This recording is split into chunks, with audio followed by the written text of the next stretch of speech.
Bonsoir. Je suis Florence Lecor, je représente l'association Les Cagettes.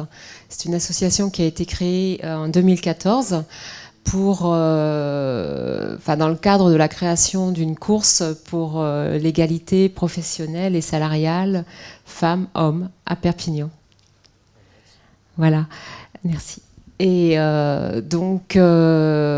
pourquoi est-ce qu'on a voulu cette course ?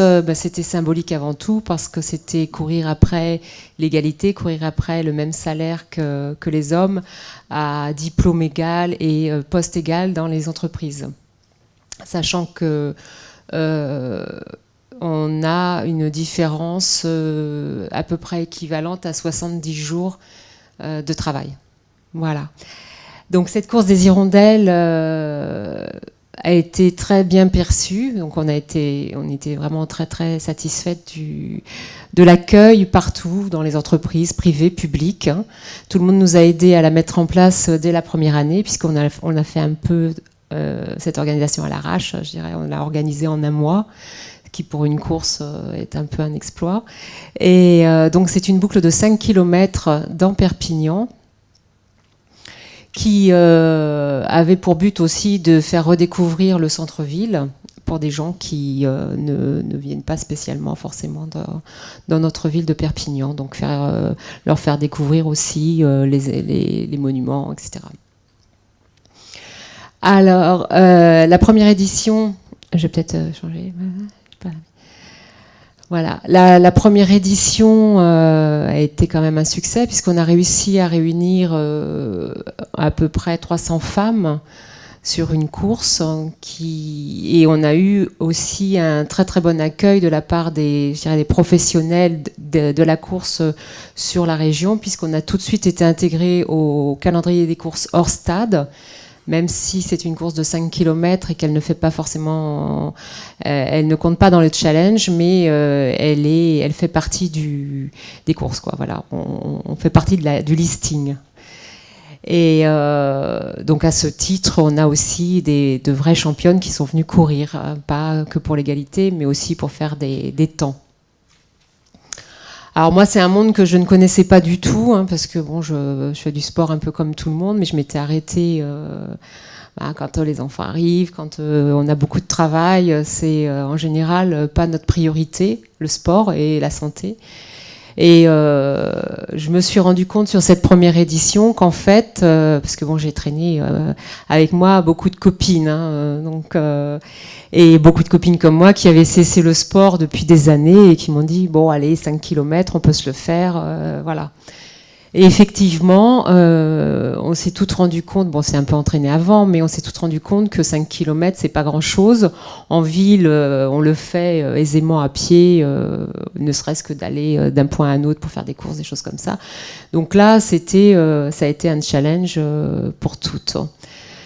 Je dirais sur les 300, on était de vraies coureuses qui sont inscrites, licenciées à l'année. Il y avait à peu près 80 féminines. Tout le reste, c'était des femmes qui ont une vie de travail, qui sont pas forcément des coureuses. Et qui ont fait, je tiens quand même à le signaler, de très bons temps, malgré tout. Donc, comme on a eu un très bon résultat, on s'est dit bon, on va la pérenniser, et sur 2015, on a créé une nouvelle, une option, c'est-à-dire qu'on a ouvert la course aux marcheuses également. Parce que bon, tout le monde ne peut plus courir, ou pour X ou Y raison, on n'a pas envie non plus de courir. Et la marche, c'est un sport qui se développe de plus en plus, justement, parce que ça permet aux urbaines on peut sortir facilement une paire de baskets entre midi et 2 et aller se faire une balade dans un espace vert ou marcher en marche rapide, ou aller, quand il fait un peu plus chaud, à la plage, marcher dans l'eau, sur de la marche rapide aussi. En plus, c'est très efficace. On a des résultats sur le corps assez rapidement. Donc, c'est super encourageant. Et on n'a pas besoin d'être en équipe, d'avoir des horaires fixes, etc. Donc, ça reste quelque chose d'assez souple. Voilà. Donc sur cette deuxième édition, on a réussi à relayer l'animation et on est arrivé à 780 participantes sur cette deuxième course marche.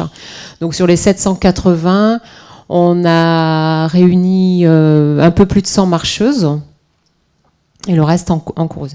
Alors on a plusieurs challenges sur la course des hirondelles parce qu'on a essayé de développer différentes catégories. Donc il y a toujours le challenge en féminine individuel, le challenge mère-fille. Alors celui-ci, on y tient particulièrement parce que ça permet un certain engouement au sein de la famille. Donc souvent, on a le papa, le chéri, le copain, le frère qui vient faire le signaleur sur la piste, enfin sur le parcours des 5 km. Et où la maman ou la fille encourage l'une ou l'autre à venir participer. Et pour beaucoup, c'était ou la première boucle pour la fille ou la première boucle pour la mère. Et il y a une grande fierté d'arriver ensemble sur un parcours et de faire quelque chose avec sa fille ou sa mère. Parce qu'on n'a plus trop non plus avec nos vies hyper speed l'occasion de se croiser, quoi. Donc c'est vraiment intergénérationnel en plus, parce qu'il y a eu fille, maman et grand-mère aussi. Donc voilà. L'autre challenge, c'est le challenge entreprise, où justement par rapport au thème de cette course marche, c'est de motiver les femmes dans l'entreprise. Donc c'est aussi pour ça que je me déplace un petit peu dans les différentes réunions. Et là, je remercie OpenPI de me laisser l'occasion de le faire. C'est essayer de vous motiver toutes à en parler dans l'entreprise et peut-être pour la course 2016, peut-être que vous serez, j'espère vous voir toutes, mesdemoiselles, mesdames.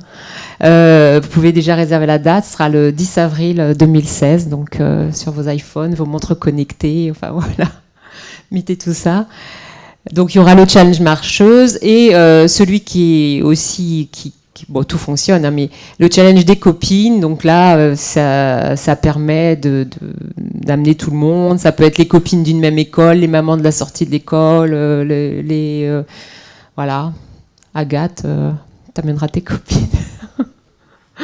Voilà, donc un peu l'ambiance de la course des hirondelles. Donc le truc, c'est que ce soit aussi festif. Donc c'est sportif, festif, militant. Mais voilà, donc on a tout corps de métier, toute catégorie socio-professionnelle. Vraiment, c'est très très large. Tout le monde est concerné par cette égalité des salaires. Et par le sport. Je pense qu'il faut vraiment accentuer la chose là-dessus, c'est que faire du sport, c'est très très important. Voilà quelques photos donc, de l'ambiance de cette course 2015. Je ne sais pas si vous voyez, parce que moi je ne vois rien. Non. Alors pourquoi donc cette course, je vous l'ai déjà expliqué, je vais faire un peu court là maintenant. Notre intégration, donc c'est le but de la course 2016, c'est d'augmenter la course d'1 kilomètre aussi pour pouvoir également que les filles qui viennent vraiment pour faire du temps puissent être validées sur cette course, que leur temps soit validé. Alors comme je vous le disais il y a quelques instants, moi la course c'était pas mon domaine, mais je me suis vite rendu compte que même si on n'est pas coureuse, on a envie de savoir combien on a mis comme temps pour faire ces 5 km ou ces 6 km, parce que ce petit challenge, on se le met quand même dans sa tête, même si on sait qu'on n'est pas des pros, mais on a besoin de ça. Donc on a toutes les petites applications sur l'iPhone pour courir, on a, enfin sur l'iPhone ou d'autres téléphones d'ailleurs, et notre besoin sur 2016, et c'est pour ça aussi, pour ça que je suis là, c'est qu'on a besoin d'être connecté. C'est-à-dire que ce sont des technologies qui existent déjà, c'est-à-dire qu'on a déjà des dossards connectés, mais tout coûte très très très cher. Et que une des choses de la course des hirondelles, c'est pas de faire payer des inscriptions à 40 ou 50 euros parce qu'on met un dossard connecté. Donc là, c'est aussi pour ça que je suis venue, que j'ai vu Julien. C'est qu'on aurait souhaité le développement d'une brassière connectée qui puisse être une brassière intelligente en fait, qui puisse récupérer les données des coureuses et des marcheuses, parce que même les marcheuses ont envie de savoir combien elles ont mis de temps pour faire 5 ou 6 km à pied, et de pouvoir développer un site internet qui puisse nous donner une base de données intelligente que l'on puisse utiliser pour, dans tous les domaines après du sport et de la santé. Voilà. Juste, je vous montre le petit teaser qui a été fait de la course 2015. Je vous remercie de m'avoir écouté. Et puis, mes coordonnées sont disponibles auprès de l'équipe d'OpenPI. Voilà, merci beaucoup.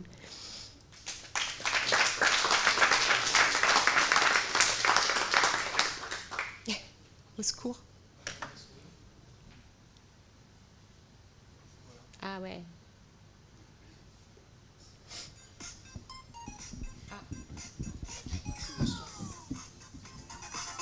On a que le son de l'ordinateur, je suis désolé.